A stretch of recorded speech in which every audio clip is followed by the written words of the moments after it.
Di pertemuan sebelumnya kita udah ketemu di bab materi sel.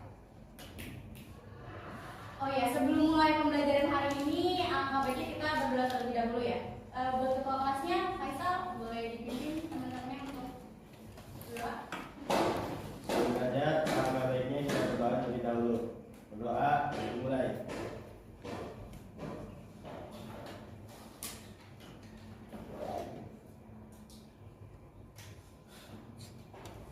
Doa selesai. Oke, terima kasih Faisal. Buat kehadiran hari ini pada masuk semua? Ada yang nggak hadir? Siapa? Akmal. Akmal mana?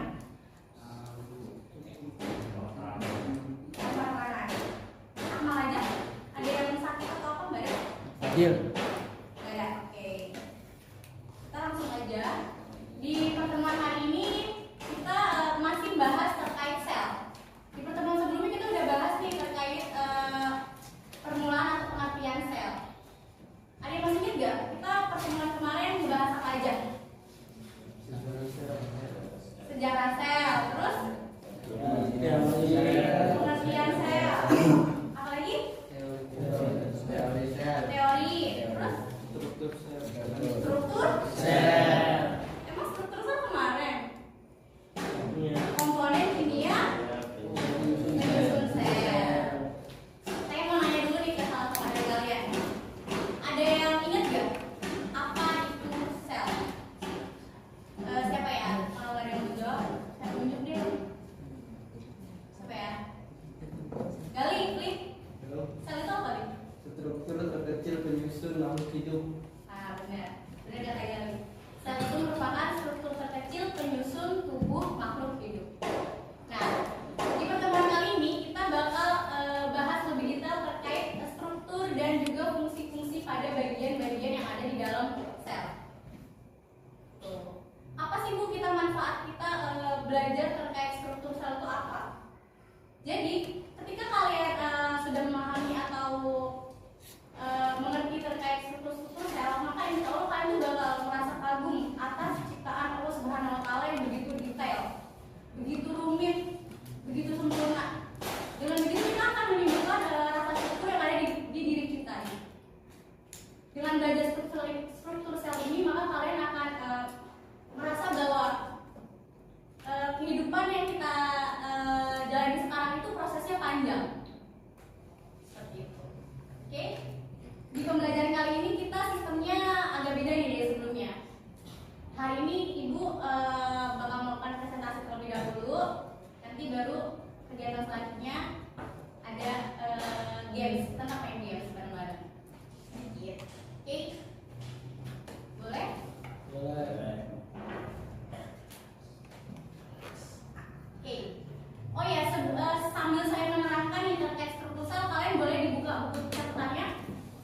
Jadi sambil saya jelasin, kalian juga sambil nulis poin-poin pentingnya aja, biar kalian paham gitu, biar nggak keluar otak kanan, terus masuk otak kanan keluar otak kiri gitu kan, masuk telinga kanan keluar telinga kiri gitu, biar nggak kayak gitu.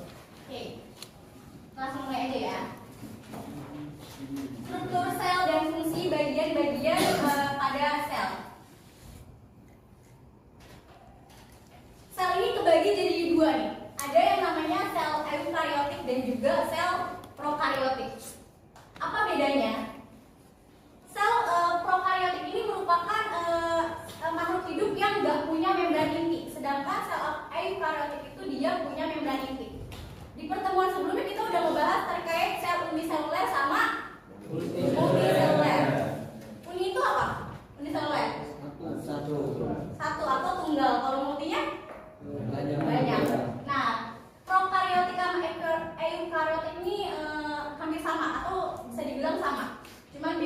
aja. Jadi sel prokaryotik ini contohnya itu sel-sel yang tunggal atau seperti contohnya apa? Virus, bakteri, yang mikro. Sedangkan eukaryotik itu sel-sel yang mempunyai membran inti atau susunan komponen organelnya itu lengkap.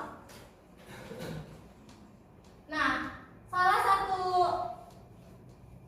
organisme prokaryotik ini juga ada yang masuknya ke sel uniseluler, multiseluler, yaitu contohnya ada Myxobacteria. Jadi dia itu salah satu proses kehidupannya itu sempat mengalami proses yang sama seperti sel multiseluler. Makanya dia disebut sel bukan prokaryotik tapi masuk ke dalam sel eukaryotik. Oke.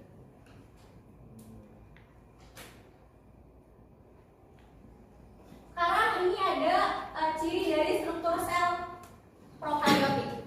Di sel prokaryotik itu dia nggak punya yang namanya nukleus. Dia juga nggak punya mitokondria.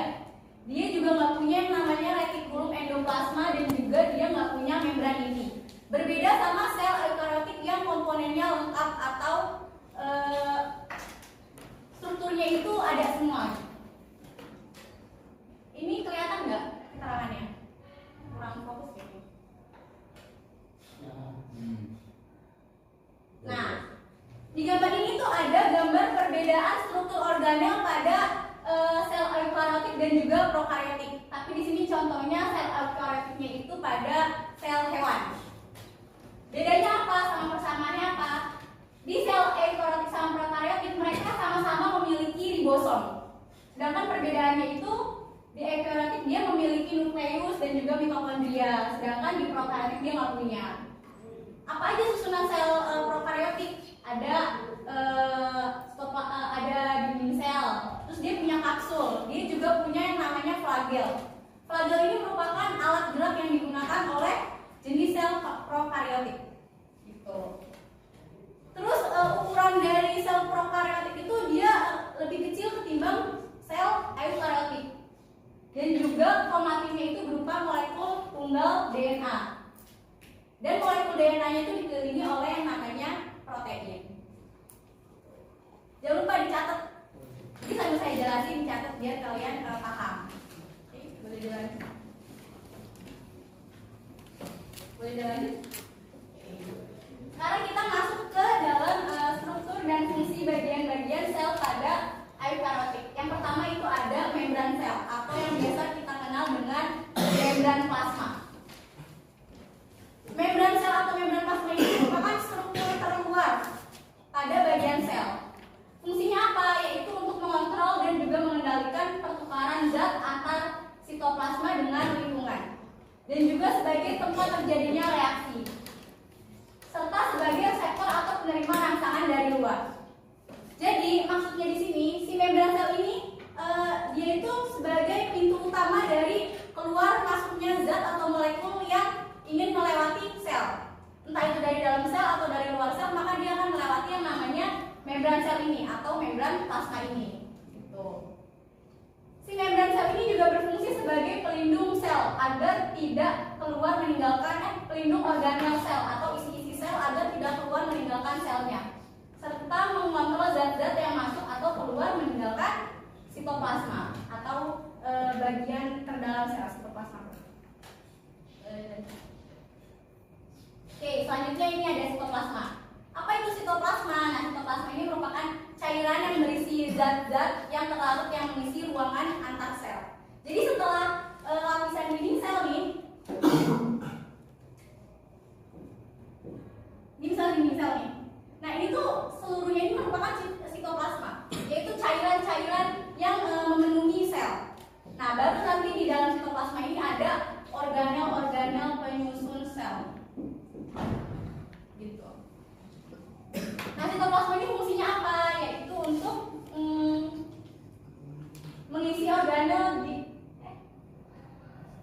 mengisi ruang di dalam sel dan dibatasi oleh membran sel. Jadi dia hanya mengisi saja ya. Cairan yang sitoplasma ini berupa cairan-cairan yang mengisi sel. Selanjutnya ada nukleus. Ada organel penyusun sel yaitu nukleus. Organel penyusun sel itu letaknya di mana? Itu tadi di dalam sitoplasma tadi. Setelah ada dinding sel nih atau membran plasma nih, kan ada sitoplasma nih yang memenuhi sel nih penuh. Nah di dalam sitoplasma itu ada macam-macam organel. Salah satunya itu ada namanya nukleus. Nukleus ini organel sel yang terbesar, nggak terbesar sih. Tapi dia itu fungsinya itu sangat penting bagi si sel karena dia mengendalikan seluruh kegiatan yang ada di dalam sel tersebut gitu. Bagian-bagian nukleus ada di gambar kelihatan loh strukturnya. Ada suatu inti, ada kromatin, bagian nukleus, ada retikulum endoplasma juga masih masuk ke dalamnya, ribosom dan juga pori-pori nukleus. Tapi untuk struktur utamanya itu ada 3, yaitu membran inti, nukleoplasma dan juga nukleus saja. Bisa dipahami? Bisa.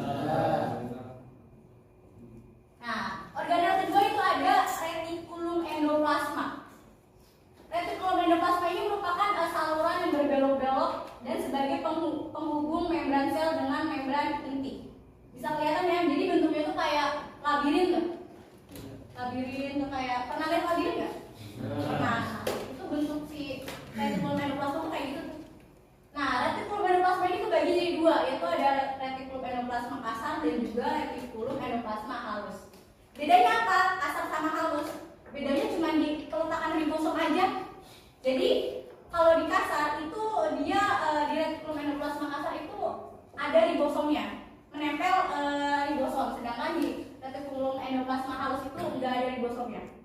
Gitu. Jadi gampang bedanya. Nah, selanjutnya itu ada ribosom. Tadi kita udah ngebahas nih ribosom di retikulum endoplasma, ada ribosomnya yang kasar. Nah, ribosom ini merupakan organel terkecil yang ada di dalam sel. Ukurannya itu kurang lebih sekitar 20 nanometer. Dan biasanya adanya bebas di dalam sitoplasma maupun melekat pada membran RE. Tadi RE yang ada ribosom ini sebutnya apa? Retikulum endoplasma kasar. Fungsinya apa? Si ribosom ini, yaitu ribosom ini berfungsi sebagai tempat terjadinya peristiwa sintesis protein. Oke? Boleh balik lagi cek? Ya. Ini ada struktur dari ribosom. Ribosom ini terdiri atas RNA. 2 macam RNA, ada mRNA dan juga tRNA. Dan juga ribosom ini juga terbagi menjadi 2, yaitu ada subunit ribosom yang besar dan juga subunit ribosom yang kecil. Dan pada ribosom ini juga melekat sebuah asam amino. Oke, organel yang keempat itu ada sentrosom dan juga sentriol. Sentrosom ini merupakan struktur yang letaknya di dekat nukleus dan sentrosom terdapat sepasang granula yang disebut dengan sentriol. Jadi keseluruhan dari organel ini disebutnya dengan sentrosom. Nah, berarti sentriolnya apa? Sentriol adalah 2 bagian granula ini. Bisa kelihatan nggak? Jadi 2 bagian granula ini disebutnya dengan sentriol. Tapi berarti sentriol ini merupakan bagian dari sentrosom. Apa fungsi dari sentriol dan sentrosol? Yaitu untuk membantu pembentukan benang spindle serta pembentukan silia dan juga flagella pada organisme uniseluler atau prokaryotik. Nah, di sebelah kanan kalian itu ada struktur dari sentriol. Nah, struktur sentriol terdiri atas sel mikrotubulus itu yang panjangnya itu sel mikrotubulusnya dan serat penghubung yang benang-benang yang menempel di mikrotubulus itu namanya serat penghubung ya. Oke, selanjutnya ada badan Golgi atau aparatus Golgi. Aparatus Golgi ini bentuknya seperti jala dan dia itu komponen itu kompleks, agak rumit ya kelihatannya. Fungsinya apa aja? Fungsinya itu untuk mengangkut zat kimia keluar dan juga ke dalam sel serta menghasilkan lilin pada tanaman, perca dan juga sekresi yang bersifat lengket. Fungsi lainnya itu kadang juga dia berfungsi sebagai tempat terjadinya transport lemak. dan juga sekresi protein, glicoprotein, dan karbohidrat serta lemak. Serta si badan golgi ini juga berfungsi sebagai pembentuk lisosom dan membentuk enzim-enzim pencernaan yang belum aktif seperti ada enzim zimogen, kemudian ada koenzim dan yang lain-lain. Yang keenam ada lisosom. Apa itu lisosom? Lisosom ini merupakan badan berbentuk bulat dan kecil yang dikelilingi oleh membran berdinding satu. Membran berdinding satu. Dinding itu cuma satu. Yang lisosom ini tuh berisi enzim-enzim yang mampu memecahkan atau mencerna materi genetik. Apa fungsinya? Yaitu sebagai tempat atau sistem pencernaan intraseluler di dalam sel. Lisosom ini mampu mencerna atau melisis atau menghancurkan seluruh isi sel ketika enzim dibebaskan. Dan lisosom ini biasanya hanya dimiliki oleh sel hewan saja. Tapi beberapa jenis sel tumbuhan juga ada yang memiliki lisosom. Contohnya kayak ragi dan juga jamur. Ada beberapa jenis jamur yang ada lisosomnya, tapi nggak banyak.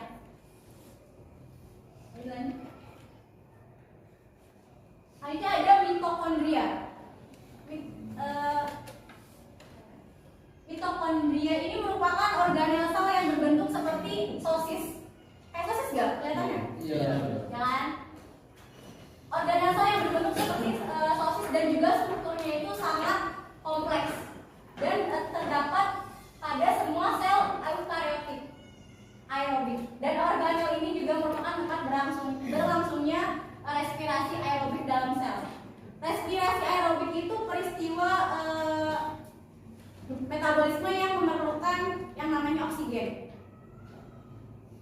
Sedangkan kalau anaerobik berarti yang tidak memerlukan oksigen. Itu ada struktur dari mitokondria, ada banyak ya. Di mitokondria itu ada membran luar, ada bagian membran luarnya juga, ada bagian membran dalamnya juga. Nah, di bagian membran dalamnya itu ada ribosom sama granula matrix dan juga DNA. Selanjutnya ada kloroplas. Kloroplas ini merupakan plastida yang mengandung pigmen hijau. Fungsinya apa? Yaitu sebagai tempat penyelenggara terjadinya proses fotosintesis. Kloroplas ini ciri-cirinya bentuknya itu kayak cakram, kelihatan kan, bulat, oval dan juga besar. Di dalam kloroplas ini terdapat matriks yang tidak berwarna yang disebut dengan stroma. Di bagian sini tuh ada stroma, dia tuh nggak kelihatan. Dan sistem membran yang disebut dengan grana. Grana ini kayak yang tumpukan koin ini namanya grana.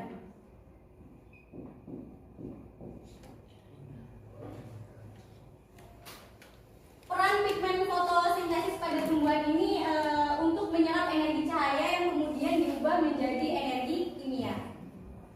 Tahu fotosintesis kan?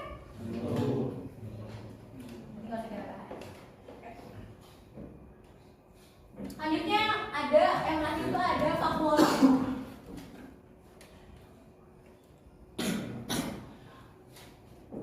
Vakuola ini merupakan organel yang dipenuhi cairan dalam sitoplasma dan hanya dijumpai pada sel-sel yang telah dewasa. Sel-sel yang sudah mengalami diferensiasi, maka dia akan memiliki organel vakuola. Jadi kelihatannya kalau di gambar struktur sel nih, si vakuola ini dia paling besar kelihatannya. Tapi itu isinya cuma air doang, cairan. Fungsinya apa? Yaitu sebagai tempat penyimpanan sisa-sisa metabolisme, kemudian tempat menyimpan zat makanan seperti amilum dan juga glukosa, dan tempat penyimpanan pigmen dalam bentuk larutan serta pembentuk garam dan mineral.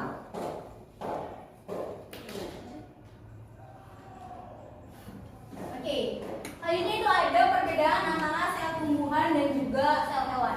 Ini ada gambar perbedaan struktur organel antara sel tumbuhan sama sel hewan. Yang di tengah ini berarti artinya dia ada di sel tumbuhan sama di sel hewan. Sedangkan yang di pinggirnya kalau dia di sebelah sini berarti dia organel ini hanya terdapat di sel tumbuhan saja. Oh yang ini berarti organel, nama-nama organel ini hanya terdapat di sel hewannya saja.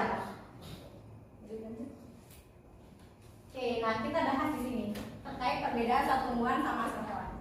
Di sel tumbuhan ini dia ukuran selnya itu lebih besar dibandingkan dengan sel hewan. Dan dia memiliki yang namanya dinding sel serta memiliki plastida. Tadi plastida itu tempatnya dari kloroplas. Dan terdapat satuan vakuola berukuran besar serta subunit dari badan Golgi atau yang disebut dengan diktiosom. Dan terdapat lisosom. Jika pun ada maka jumlahnya itu sedikit. Kan tadi aku di awal bilang kalau lisosom itu adanya di sel hewan saja kan. Ternyata di sel tumbuhan itu ada tapi sedikit, gak banyak. Dan tidak terdapat sentrosom ataupun sentriol. Nah, selanjutnya adalah ciri dari sel hewan. Nah, kalau tadi sel tumbuhan itu ukurannya kecil, maka sel hewan kalau tadi tumbuhan itu ukurannya besar, maka sel hewan itu ukurannya kecil. Jadi di sini kebalikannya nih. Kalau tadi tumbuhan gak punya dinding sel, berarti hewan punya dinding sel. Tumbuhan gak punya plastida, hewan punya plastida. Tumbuhan punya vakuola, di hewan gak ada vakuolanya. Ternyata ada vakuolanya, tapi ukurannya juga kecil. Dan terdapat badan Golgi yang menonjol atau besar. Dan lisosomnya berjumlah banyak serta terdapat sentrosom dan juga sentriol. Oke. Dari sini ada yang mau ditanya?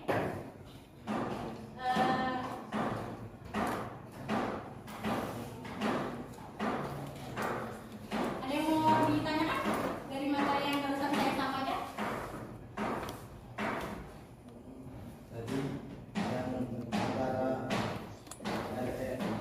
kasar dan halus cuma bedanya sekarang fungsinya apa? Oh, tadi nggak ada fungsinya berarti ya? Oke. Bedanya fungsi dari retikulum endoplasma kasar dan halus.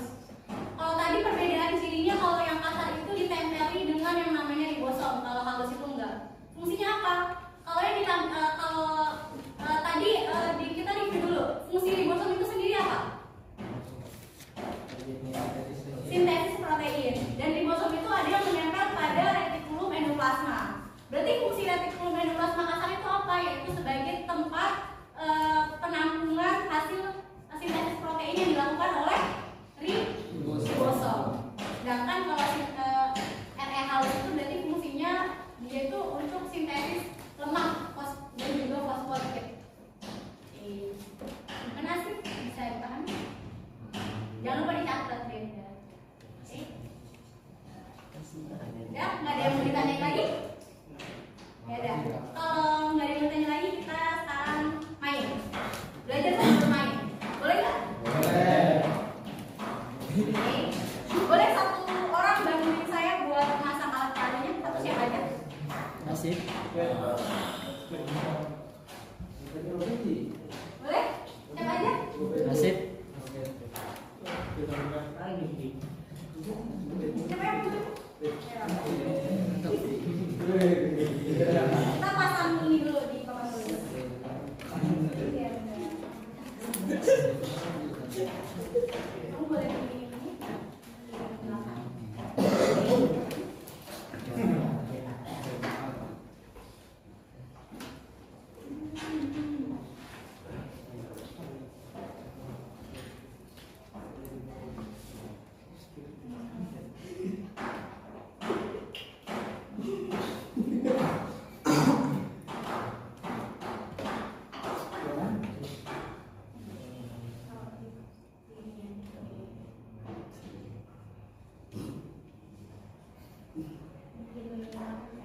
Oke, sambil nunggu temennya lagi nyiapin alat peraga, saya mau bagi jadi dua kelompok. Yang ini kan sedikit nih, boleh dipindah ke salah satu di sini. Jadi dua aja, dua kelompok aja. Cepat.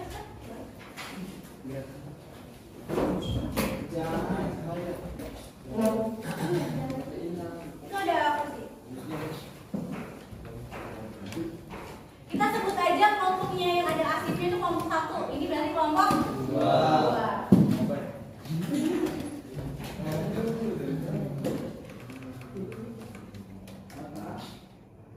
Sambil nunggu ini kalian boleh buka yang tadi catatan yang kalau kalian bikin tuh kita review lagi. Jadi per kelompok itu diskusi dulu sekarang.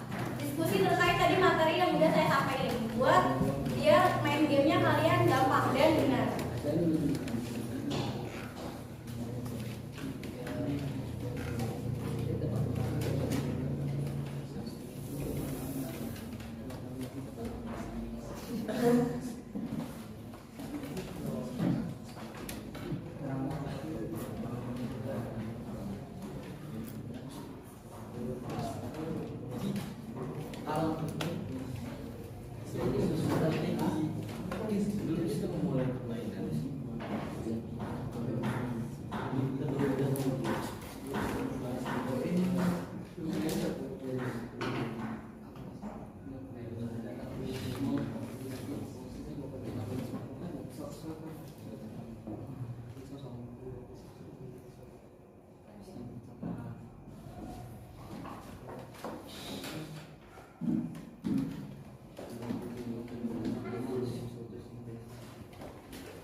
Itu di tempat guru dong.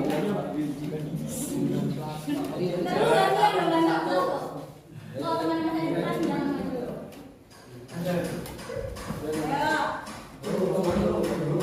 Langsung ayo.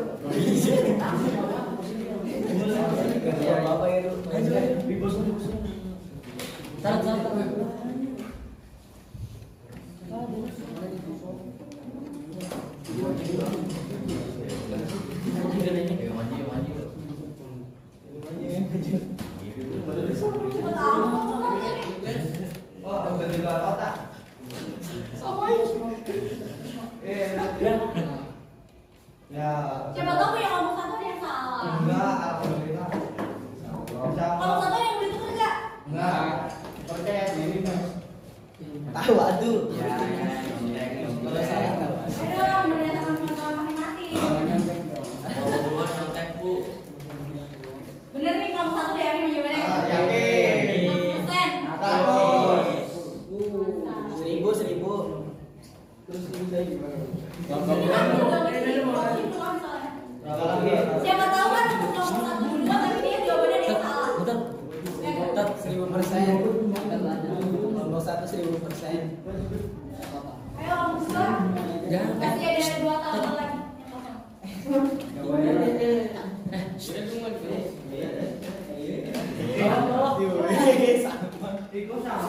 udah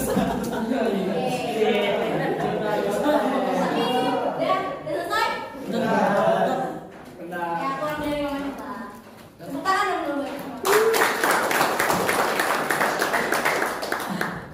Tapi saya ini mau minta pertanggungjawaban orang yang nempel-nempel. Harus ngaku ya. Kelompok satu dulu sama kelompok satu sama kelompok dua yang nempelnya nomor satu maju ke depan. Ayo siapa yo?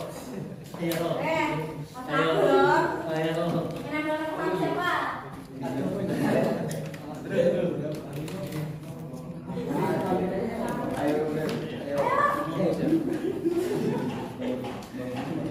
Iya sama. Saya maju. Saya mau minta pertanggungjawaban dulu nih kalian. Kelompok satu mana? Yang nempel nomor satu. Nempel nomor satu. Siapa ini yang ngomong? Yang saya tadi Asif nggak sih? Asif kan bener? Bukan. Asif nomor berapa? Nomor 4. Ini Empat. yang ini. Ayo. Ayo cepat. Ini Bayu. Bayu nomor satu. Ilham tahu. Bukan. Masa untuk ditunjukkan berarti gugur dia. Faisal. Tadi bukan. Ini nih kalian nih Faisal sama Zulfikar. Kalian tapi jawabannya sama sih. Tapi sama-sama Chloroplast sebagai membantu tumbuhan dalam proses. Kenapa kalian terbersih Chloroplast itu sebagai tempat terjadinya fotosintesis? Lanjut Karena seperti yang sudah tadi dijelaskan bahwa itu dari Chloroplast adalah Oke. saat itu mesti membantu proses fotosintesis. Berarti berdasarkan dari yang saya jelaskan ya. Bukan pengetahuan yang kamu tahu dari buku. Sekarang mau juga. Kalau Faisal gimana Sal? Saya ada tambahan. Ya boleh. Ya ada hijau. Fotosintesis menghasilkan zat hijau. Namanya aja itu udah ini Chloroplast sama klorofil. Oke.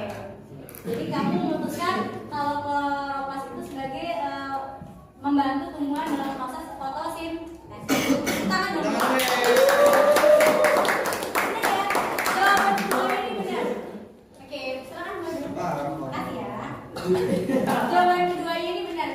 Itu Chloroplast itu sebagai tempat membantu tumbuhan dalam proses fotosintesis. Nomor 2, yang nomor 2 siapa?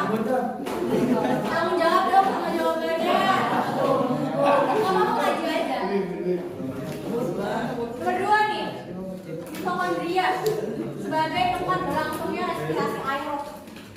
Dari mana nih asal jawabannya? Ayo. Taruh ya. Taruh ayo. Siapa? Taruh di itu. Taruh dulu deh, Gio. Kenapa kamu memilih mitokondria sebagai tempat berlangsungnya respirasi? Ayo. Nama yang Sudah betul. ya dan juga juga ada tentang yang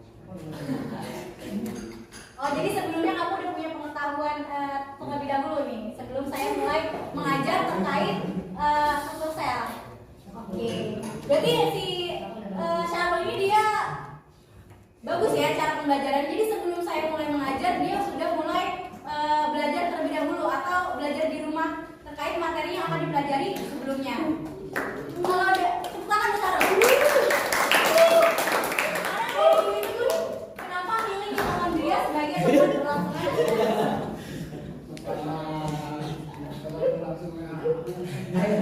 Gimana? Karena tahu dari Dimas tuh nggak apa-apa, jawab aja kayak gini. Tahu, oke, nggak apa-apa. Lagi? Udah. Oke. Berarti dia sumbernya informasi dari rekan sejawat tuh. Ketiga, membran plasma siapa? Siapa yang jawab? Bayu, kelompok 1. Kelompok 2 siapa? Bayu, Siapa? Robert. Bayu bukannya asik ya? Bayu, Oke, Bayu sama siapa namanya? Rizky. Rizky dulu ya, Rizky. Kenapa milih membran plasma sebagai tempat mengatur transportasi molekul? tadi saya ngikut-ngikut aja Bu, saya cuma meta. Jadi Rizky ini dia berdasarkan apa? Insting. Dan ternyata instingnya itu benar. Mungkin Rizky dia dapat informasi dari Hidayah, Bu. berarti Rizky punya nilai kejujuran ya nggak? Oke. Bayu gimana yuk? Kenapa pilih membran plasma sebagai tempat mengatur transportasi molekul? Persetujuan bersama.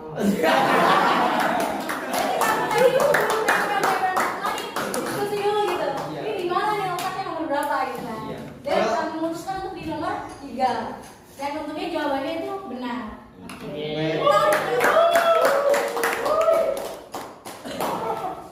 Ternyata 3 nomor ini tiga-tiganya udah bener nih antara gambar organnya dan juga fungsinya. Lanjut dulu ya. Lanjut nomor 4 nukleus. Siapa yang kenal nukleus? Asif. Nomor 1 kelompok 4 siapa? Oh, maju aja. Siapa yang kenal nukleus?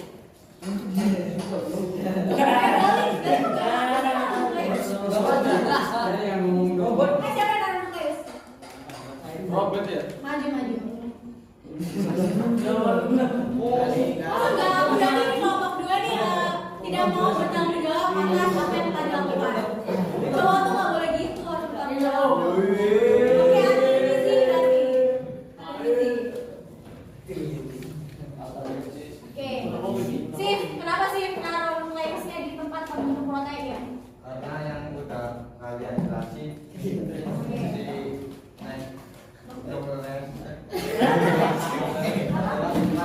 protein. Oke, berarti berdasarkan apa yang sudah saya terangkan barusan.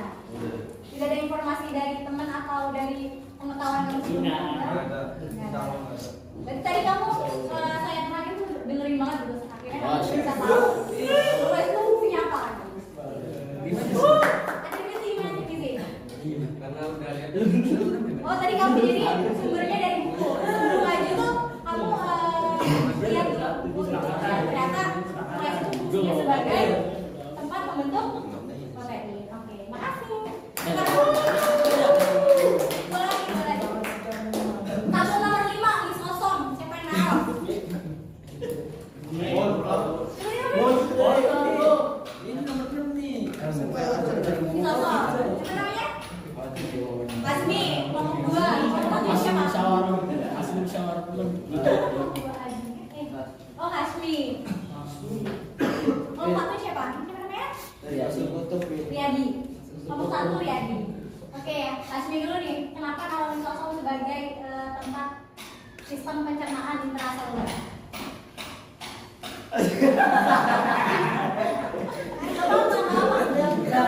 Apa adanya, jawab adanya berdasarkan dapat 3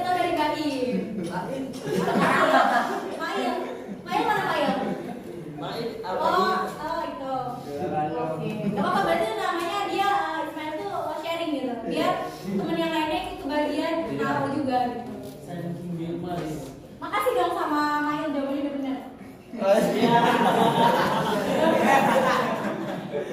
Oke, jadi kenapa pilih Hongkong sebagai tempat sistem pencernaan intraseluler? Tadi bahwa penjelasan dari kakak saya perhatikan bahwa di sana itu sebagai sistem pencernaan intraseluler. Oke, berarti berdasarkan apa yang sudah saya jelaskan di pembahasan sebelumnya. Tentang mereka berdua. Terakhir badan biologi ini belum disuruh udah maju.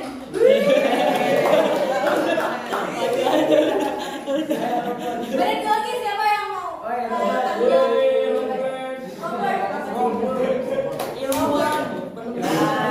jawab? Gimana? Kenapa jawab badan biologi sebagai pengangkut zat kimia? Musyawarah teman-teman. Oh, berarti harus diskusi bersama. Oke. Betul. Ayo, Ayo, Robert. Lihat ketemu di sini. Di sini. Robert karena Robert tinggal satu. Jadi ya, ambil kesalahan aja.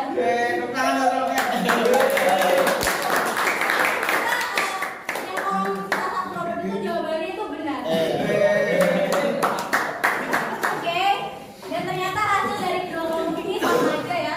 Saya nggak tahu nih mana yang nyontek mana atau mana yang benar-benar hasil bikin, saya nggak tahu. Tapi paling Tapi- kelompok saya. Oh iya, contoh paling satu. Boleh tepuk tangan dulu buat kelompok satu yang paling dan ternyata hasil dari kedua tabel ini setelah saya lihat nih ternyata antara gambar organel dan juga fungsinya ternyata tepat. Tepuk tangan buat kita semua.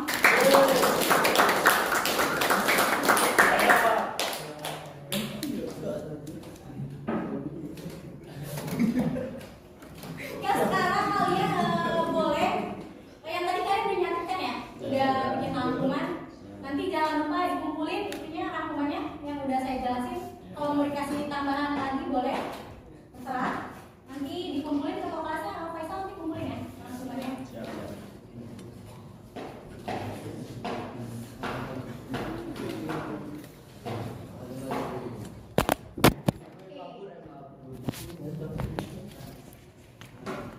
Ada yang bisa menyimpulkan nggak kesimpulan dari materi pada pertemuan hari ini? Ayo, yang berani menyimpulkan kesimpulan dari materi pada pertemuan hari ini. Satu orang itu orang. Ada yang mau? Kesimpulannya apa aja yang kalian jangan lalu keseluruhan gak apa-apa. Bisa pemahaman kalian. Mas mau nyimpulin mas? Faisal nggak mau Faisal?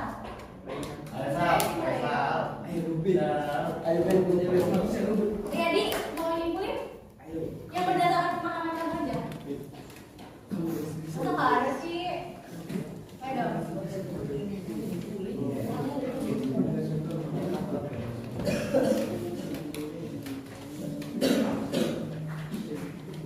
Asik mau nyimpulin? Asik mau nyimpulin? Jadi nyimpulin tuh di sini nggak keseluruhan juga nggak apa-apa. Jadi apa yang udah kalian dapat dan udah nyangkut nih di otak kalian kayak sampai di depan kelas gitu. Berarti kayak satu sel doang nih kalau Apa? kayak nyimpulin satu sel doang. Satu sel berapa lah ada masalah. Iya jangan maksudnya ini kan pakai bahasa buku nih. Saya simpulin menggunakan bahasa kalian. Jadi saya ini mau lihat nih kemampuan public speaking kalian itu gimana gitu dalam berbahasa gitu, untuk menyampaikan sebuah materi itu gimana. Ada mau? Gak ada. Musyawarah.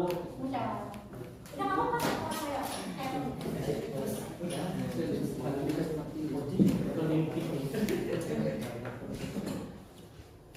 Yang belum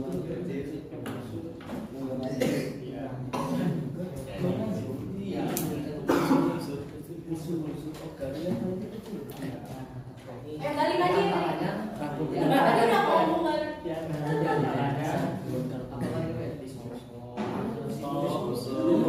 Nyebutin nyebutinnya dulu nggak apa-apa. Kan nggak tahu fungsinya. Udah sebutin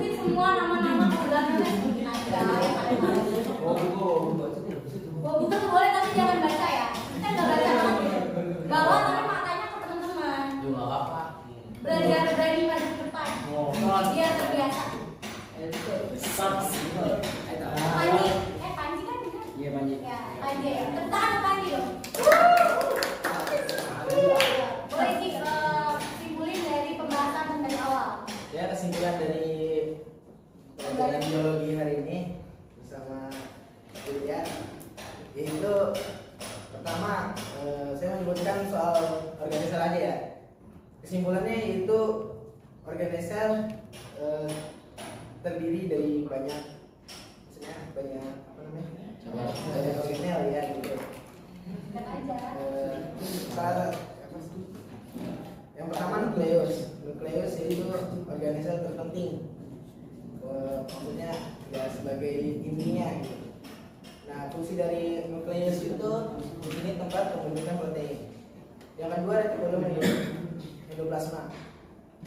Bentuknya itu seperti labirin. Nggak kelihatan? Itu. Terus fungsinya itu Gimana sih itu retikulum endoplasma? beda ya? Ada. Jadi terbagi menjadi dua, yaitu kasar dan halus. Nah, bedanya apa kasar sama halus?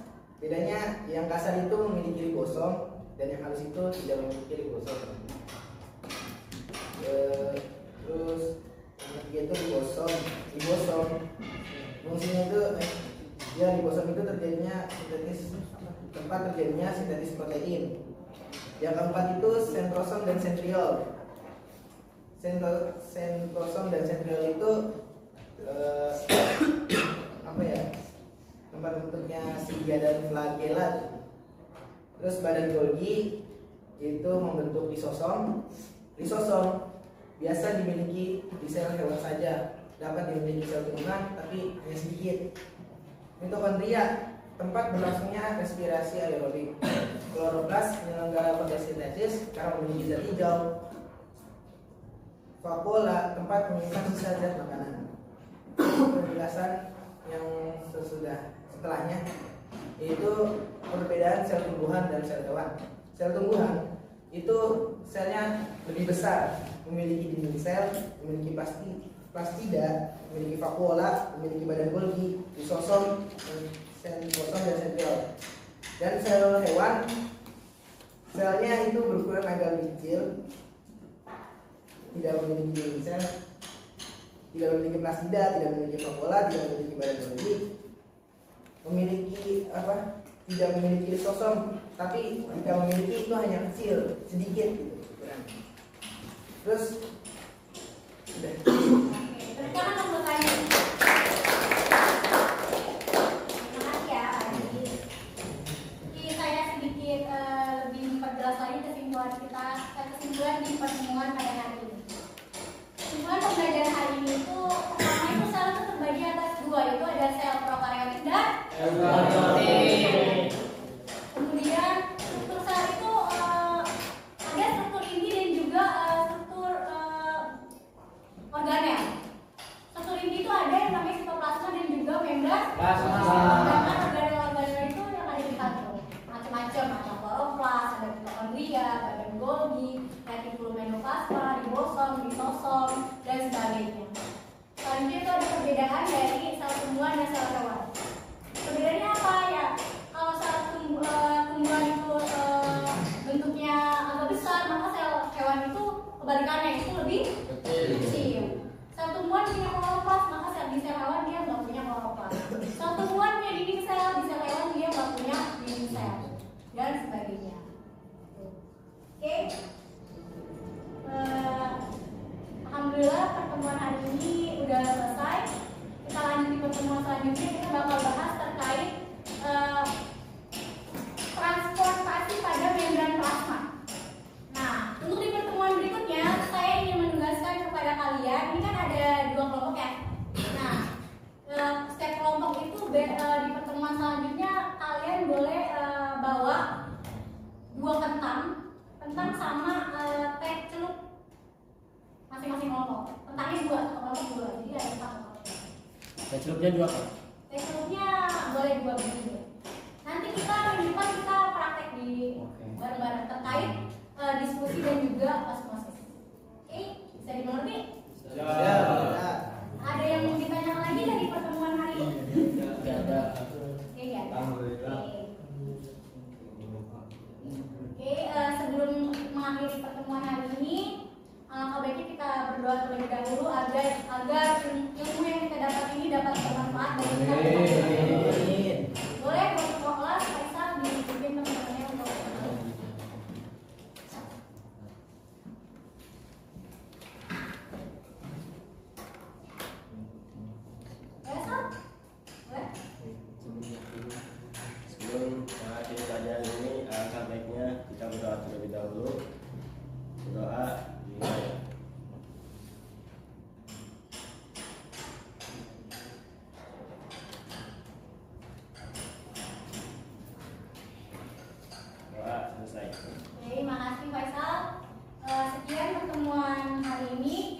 lagi di pertemuan selanjutnya.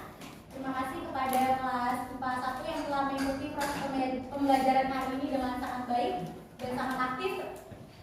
Sekian, wassalamualaikum warahmatullahi wabarakatuh. Waalaikumsalam.